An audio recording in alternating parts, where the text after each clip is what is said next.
எல்லாருக்கும் ஹாய். நான் இன்றைக்கி வேர்க்கடலை தக்காளி சேர்த்து சட்னி செய்ய போகிறேன். இப்போ எப்படி செய்யணும்னு பார்க்கலாம். 1 டேபிள் ஸ்பூன் எண்ணெய் சேர்க்குறேன்.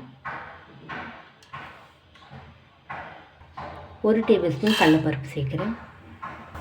3 டேபிள் ஸ்பூன் வேர்க்கடலை சேர்க்குறேன்.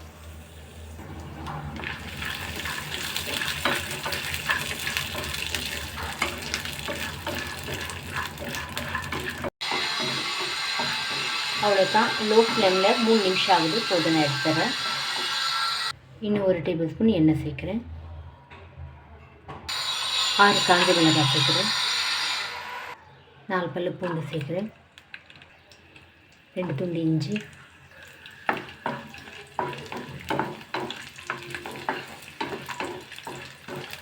ஒரு வெங்காயம் சேர்க்குறேன். கொஞ்சமாக கருவேப்பிலை,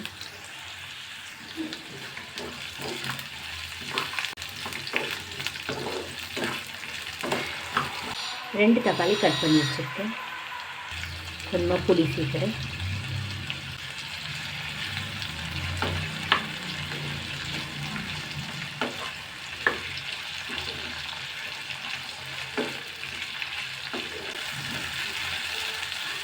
இப்போ தக்காளி சேர்த்து லோ ஃப்ளேமில் 10 நிமிஷம் ஆகுது. போதும், நான் எடுத்துடுறேன்.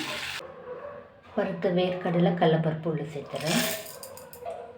சூடு ஆறிடுச்சு, உள்ளே சேர்த்துறேன்.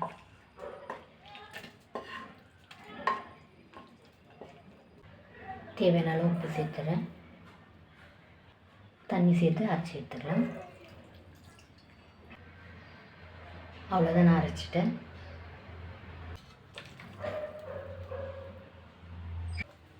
ஒரு டேபிள் ஸ்பூன் எண்ணெய் சேர்க்குறேன். 1/2 டீஸ்பூன் கடுகு சேர்க்குறேன்.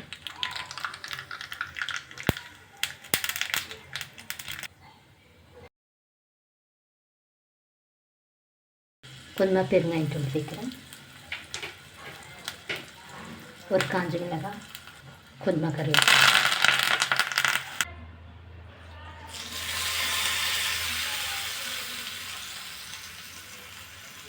அவ்வளோதான். இது இட்லி தோசைக்கெல்லாம் நல்லாயிருக்கும். இந்த வீடியோ உங்களுக்கு பிடிச்சா லைக் பண்ணுங்கள், கமெண்ட் பண்ணுங்கள், சப்ஸ்கிரைப் பண்ணுங்கள். தேங்க்யூ.